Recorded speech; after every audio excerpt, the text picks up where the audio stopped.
Government ने अब vacancy निकाल दी है प्राथमिक शिक्षा भर्ती के लिए और लगभग आसपास 3000 वैकेंसी निकाली है।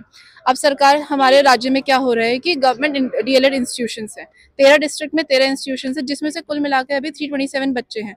अब 327 बच्चों के लिए 3000 वैकेंसी का तो कोई लॉजिक नहीं है। तो हम सरकार से ये पूछना चाहते हैं, आपने ये 3000 वैकेंसी किसके लिए निकाली है? ये जाहिर सी बात है कि अब क्या होता है, जो बच्चे यहाँ के जो गवर्नमेंट एग्जाम क्लियर नहीं कर पाते हैं वही अन्य स्टेट में जाते हैं और वहां से वो डीएलएड करते हैं। अब वो जब डीएलएड कर रहे हैं मतलब वो इतने स्किल्ड नहीं थे कि वो पेपर निकाल सके, और सरकार ने को ये पता है कि वहां से वो क्वालिटी एजुकेटर्स नहीं ला सकते। इस वजह से उन्होंने अपने राज्य में कोई भी प्राइवेट इंस्टीट्यूशन नहीं खोला है।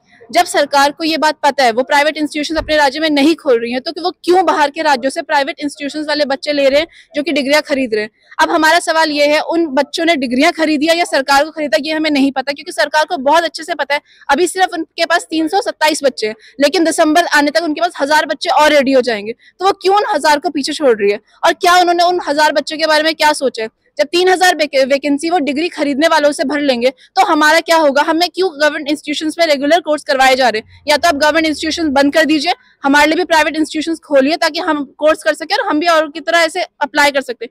हमने बकायदा क्या हो रहा है, डीएलएड के लिए बच्चे कोचिंग लेते हैं ताकि वो एग्जाम क्लियर कर सके। हम क्यों पैसे दें कोचिंग के लिए भी? एग्जाम क्लियर करें, 2 साल रेगुलर आए। और दूसरी चीज, हमारे सेमेस्टर में क्या होता है, हम हर सेमेस्टर इंटर्नशिप के लिए जाते हैं स्कूल्स में।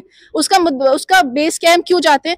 ताकि हमें ग्राउंड रियलिटी पता चल सके स्कूल्स में हो क्या रहा है। क्या वो बाहरी राज्य से जो डीएलएड करे उन्हें पता है? क्या वो एक भी बार उन स्कूल्स में गए? जब उन्हें रियलिटी नहीं पता, वो रूबरू ही नहीं है उन प्रॉब्लम से, तो कैसे वो प्रॉब्लम्स टैकल कर पाएंगे?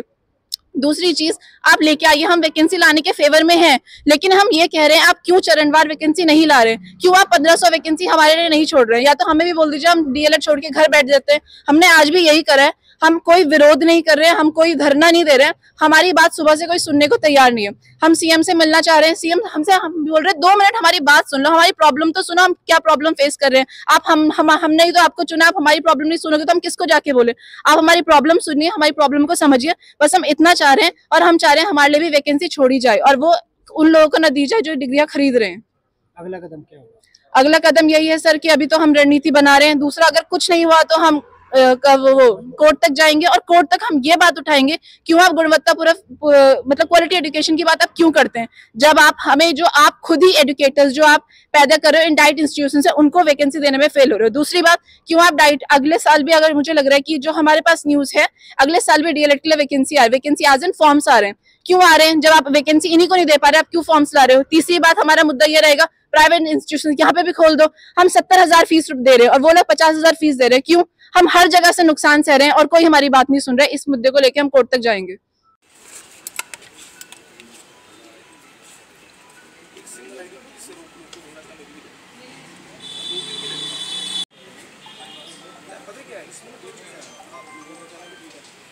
सरकार को